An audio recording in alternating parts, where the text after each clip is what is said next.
Most popular is coming to you, coming to you. If you ain't see me at the bottom, don't come looking at the top. If you ain't see me at the bottom, don't come looking at the 1, 2, I'm coming to you. 3, 4, 5, 6, working on fly shit. 7, 8, I gotta stay awake, cause this is your host, Miss Popular, the host of the most popular podcast, and we here today with, tell them what's your name. Leteas Means. Leteas Means. Are you mean, Letease? No. No. Okay, well listen, I want to start off by saying I love your hair. Your hair looks beautiful. You're a pretty girl anyway, so I'm loving the vibe. So Letease, tell them where you're from. People want to know where you're from. I was born and raised in Union, South Carolina, but I live in Columbia, South Carolina. Right, we are here. I like to say Columbia, the city, not the country. Hello. Right. Right. So what brings you here into the city of Columbia? I've been living here since 2003. I left Okay. and went up top to Baltimore, Maryland, and then moved back in 2009. How was Baltimore? It was great until all that snowing. Yeah. And that last blizzard, I said, no, I got to go back the other way. She's I'm a southern girl. I had to dig my own car out the side of the road for the snow. Oh, no, I got to go back down. That's right. So you here in Columbia, you know, you're already from South Carolina, so you know how it works here in the South. So what's some things you can say about the South versus the East? That is considered Northern East, right? Right. The hospitality. Okay. The love. You know, every time y'all say we speak too much, everybody say, hey. Yeah. Up there, no, they look at you stink, but they got love behind them, so. They do. It's just passionate love, you know. Okay. Up there, it's just too passionate, I would Too say. passionate. Rough Right. love. We want to rough love. Okay, I give you that. Down here is more passive love. Yes, and I just love embracing your kids. Yeah, that's true. That's why I came down here, honestly, to raise my kids. All right. So yeah, the difference in, but it's good to know the city life, you know, and the country life. So. That's right. That's right. So, what is it that you do? Tell the people, what do you do? What does Leteas Means do? First, I'm a mom. I was a mom of 3, and I'm an activist. I'm an activist behind gun violence. Okay. I go out and I speak. I travel behind gun violence, fight, stand up for kids. I volunteer at DJJ. Okay. So can you just tell us what DJJ stands for the people? Department of Juvenile Justice. That's right. Good. So those are some big shoes that you're filling in. You know, gun violence advocacy, working with the youth, troubled youth at that. You know, we know that's not an easy task. Right. And I have to ask, how did you get involved in Okay. violence? I have a past. You know, Okay. years ago, 23 years, and when I got out, I started speaking to kids and Beyond Scared Straight. So I started Scared Straight. Right. So I started here That's in a program, Columbia people. with working with a gentleman named Mike and down with Cecil Saxon Homes. Okay. And we used to have the meetings there.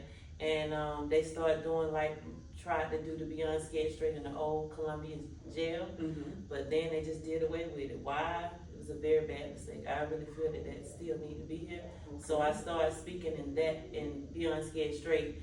You know, y'all, it's what you not want to do. Try to tell kids what I've been through and what you don't want to go through.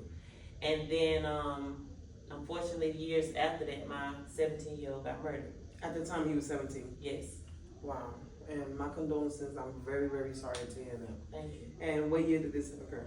2018. 2018. So it's been some years. You know? It is. And the way I like to say it, doesn't matter how long it's been. Oh. It's been a child. I can't even imagine. You know. Still feel like yesterday. Right. And so I'm gonna assume was it with a gun? Yes. The gun was used. Yes. Unfortunate. And what was your son like? So give us some reminders of the good times of him. Amon was bubbly. Amon? Yes, Amon. Name, Amon. He was a very bubbly young man, a bubbly child.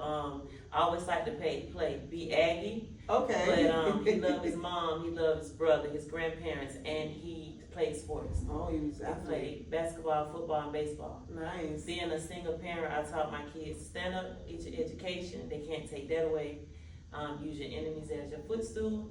And if you want to do it, if I got it, I'm going to try. You know, and that's how we did it. And they wanted to play and play travel ball, so And that's what he was doing? Yes. Wow. And you know what? That's good that you do have good memories and you are able to tell the people who Amon was and all these great things, you know, that he was doing, and not necessarily, because a lot of people feel like, oh, when you're involved in gun violence and people's lives are taken away, it's because they were thugs or they were gang members or they were in the streets. And that's not always necessary. So speak a little bit on that. Oh no, I was the rough mom. Be home at 8. Listen, before the light, the street light come Before the on. street light come on. But my son tell me that I was the Queen Latifah with the braids when I raised them. But with my grandson, I'm Queen Latifah with the dress. I mean, that's So just how it is. you know. So I had to be that mom and that dad, the mushy, to go in the bathroom to cry, but stand up, you know, just had to be that firm parent. So I was on them. I was on them. Like, I just eased up a little bit with Amon, as in going to somebody's house to spend the night. You know, 17, that is the age that, you know, they start feeling themselves in a way. Right. But the only time he stayed away from the house was his grandmother going to my parents' house, and when they travel, playing ball. So I know they're gonna be there with a coach. I know they're gonna be in the hotel down the hall with the coach. They got, you know, and listen, I'm guilty. I'm the same way. Right. So then I used the coaches to help me. It's okay, not necessarily use it like that with your support system in a way. Right. So I let everybody know when it comes to sports, it's a discipline. Yeah. What you can't do at home. Oh, they got suspended today. I need you to give them a couple suicides. Oh, coach made me run. I'd be like, oh, he did. Why? But you know, you use it, and so that was, you know, my crutch. So other than that, I had good kids, very respectful. But you know, when they get around their friends, they gonna have that twist. You can't escape that. Right. And I taught them to fight. Amon was the hothead. Oh, okay. You can't even get fight out before he was, what's up? And that's good that he was an athlete, so he was able to take that aggression out in the sports and the fields and stuff. Right. So, unfortunately, with his standing up and the way I raised him, that's how he got killed. It was a 25-year-old said he wanted to see about that 17-year-old in his hands. And it just went there from there. Unfortunately. Right. Sad. It is, but you know, one thing, he died with bravery, I would say. You know, he means, like, it sounds, everything you're saying sounds like you raised him well. And you know, sometimes we do question why do these things happen, and that's something very tough to try to understand. Like you said, you raised them well. Amon was not that kid, and it still happened, and that's what people need to understand. And these stereotypes and these judgments, you cannot always assume that that's the case, because that's not Amon's case. But I'm, you know, I want to say, you know, I'm hoping that you do have the support system, and you have been having the support system. How's that going? Does that help? You know, enlighten us a little bit on that. And does it even matter to have somebody supporting you? It matters. It matters? Okay. It matters to have somebody to support you, but when you have to stand up and do it yourself, it makes you stronger. And what the support looks like to you? Because I'm sure it's different for everybody. To me, I think standing up, just being there. Because if you never experienced losing a child, what is it that I can really tell you or do? Yeah, that's that empathy versus sympathy, right? So I just feel of just showing up. I don't care if you just call me and say, how you doing? A text. Okay. But sometimes the phone call was, you know, the phone call stop after you're there. Yeah. So it's just more to me of, hey, how you doing? We ain't even got to talk, you know? And I went to court over 80 times. I had 22 people charged in this murder. So I stood by myself. And that's right. Right. And unfortunately, in these cases and in every case, that's how it is. People are there in the beginning, and then little by little, everybody just starts, you know, disappearing. And that's not to say that they don't love him or care about you. I'm sure they do. Oh, no. When it comes to his friends, now, and his brother, Dave stands up. Like, still to this day, at anniversary, they there. Every anniversary. So do you do something every anniversary? Yes, every anniversary. When is the anniversary? May the 12th. So it just passed. Right. May the 12th. So when it happened, it was the 10th and the 12th, and it was Mother's Day, and all that. Oh man. Passed on my dad's birthday. So and your dad's birthday? Because he fought for 2 days. He got shot the 10th, and he died the 12th. He fought for 2 days. Oh wow. Right. So you say you do a celebration every year? Yes, and his friends have always been there. The friends have gotten slimmer due to death. Look at that. So you Greg have is- other grieving mothers. Have you ladies ever come together and try to, Ooh. I have a group called Relate Group. Okay, what And is the it called? Relate Group, Relate. Relate. And the reason why I call it Relate is everybody in their room can relate. They have lost their kids to some kind of violence. Okay. Not just gun, any Yeah. kind of violence. So I thought of that because I was that person by myself. I didn't have that support. So I didn't have that person to talk to. And then sometimes you feel like you call a person to talk to somebody and they like, hello? They Yeah. still on the phone, they're not paying attention, Yeah. or they're in their face and thinking of something that's no. So I was like, I'm gonna be that person for somebody to have that release. That's awesome. So I came up with Relate, and you come in there, you speak about your feelings, you cry, your court, this what happened, what you think. So the Relate experience. program, is it something you ladies, and then, I know it's just mothers, but I'm sure it's open And to other fathers. people, right, and fathers. Is it in person or is it virtual? Is it on Facebook? Where can In you find it? person. Okay. I'll just send out a Yeah, flyer okay, or gotcha. telling parents and tell somebody that can relate. Mhm. Where I'm happy that we meet up, we talk, we let our hair down, we Yeah. cry, we just be there and Mhm. support because I didn't have that. And I had a young lady tell me, you always trying to help. You always trying to reach out. I wish I had this and she was like, how do you do that? And why? I said, because I didn't have it. Yeah. So being able to have that, that's a release. Because a lot of people don't go to therapy. And I ain't saying That's I'm a another therapist, thing. Yeah, but yeah. that is something to release. Did you go to therapy? I went for a month. For a month. Why did I go? And it's unfortunate, and that's why I am happy that you are I have to fight. advocating and you are fighting, and don't give up, because I know it starts with Amon, but like even Right. with your Relate group, you're helping Right. other parents, you're motivating them, you're encouraging them to to stick to this. It's not an easy process. No. This has been going on for a lot of years, Yes. unfortunately, and you would think that things are getting better in the judicial system, the courthouse, Or with the people that all the involved. people, and yeah, Or their family. yeah. So, And I do want to mention we are in May and it is Mental Health Awareness Month, right? Right. So how are you protecting your mental health? And not only that, what a coincidence, he passed in Mental Health Month. So how is that helping you in a way? For me and my mental health, what I do, first thing in the morning, I say, Lord, I stretch my hand to thee. No other help I know. My baby's gone. Definitely prayer. But I have to sit there and meditate. I have to get my mind, register my mind. Okay, a lot of people, first thing in the morning, turn the alarm off if you got it set. But if not, you getting up and you going ahead and doing, grab your phone, looking at social media or whatever. I have to sit there and woosah. You have to get your mind together. 10 minutes a day I meditate. Turn on some type of meditation music, and I have to meditate to get myself together. And before I leave home, I pray. That be my peace and my meditation for my mental. And when I go out with people that the bad energy, I can feel a person's energy, period. It's a lot. And so how are you coping? Like, what are you doing? Like, I know you're doing the advocacy, you have your group, you speak to other people about it, and that's good, but what are you doing for yourself? How do you self-care?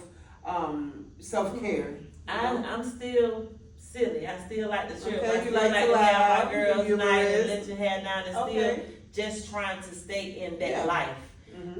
My friend circle done got smaller. Okay. Because for so many reasons, as in when it comes to support and life is life, and years pass, people change, and I'm not that one to try to figure it out because I got a whole lot of stuff going on. So I just love you from a distance. If I come and I see you, but I have somebody, my best friend that I call like every day, but that circle how it used to be, Yeah. no, people look at you because they trying to get to know who you is today, because I'm still trying to get to know who I am. Yeah. But I still know that side of me. So I stand to that.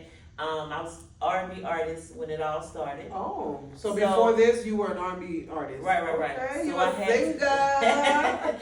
So I had Sorry. to take a step back. Are we getting back? Girl, I dropped my first Southern Yeah. Soul last night. That's So I went right. from R&B into Southern Soul. That's the way. Yes, shout out to Letease. Thank you. So you dropped your project yesterday in Southern Soul, to be exact. But you do R&B as well, Yes, right? Because yes, you was yes. R&B. Growed up in church. So I'm still Tell them what's the name of your song. the name of my song is Good Foot.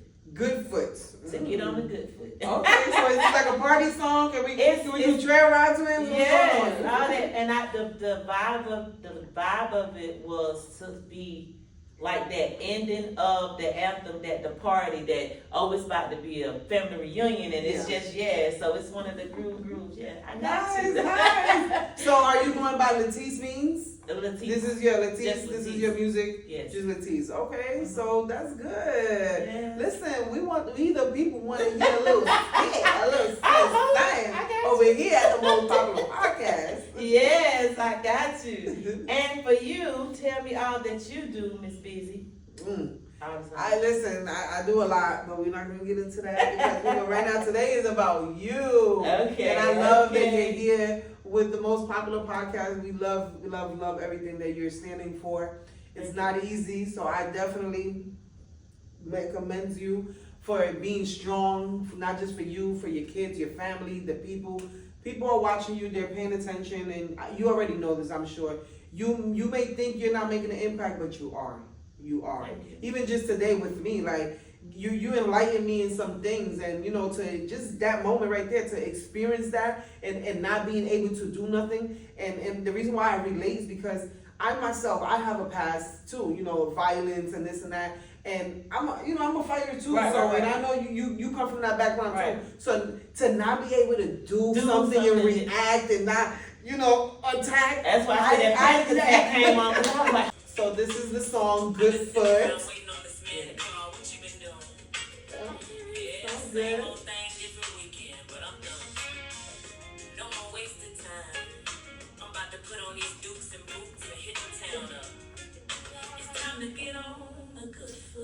Hey.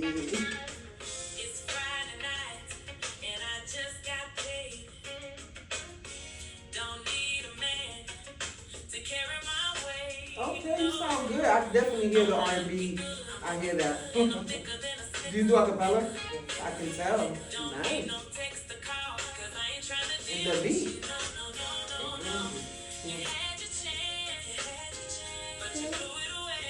Hey.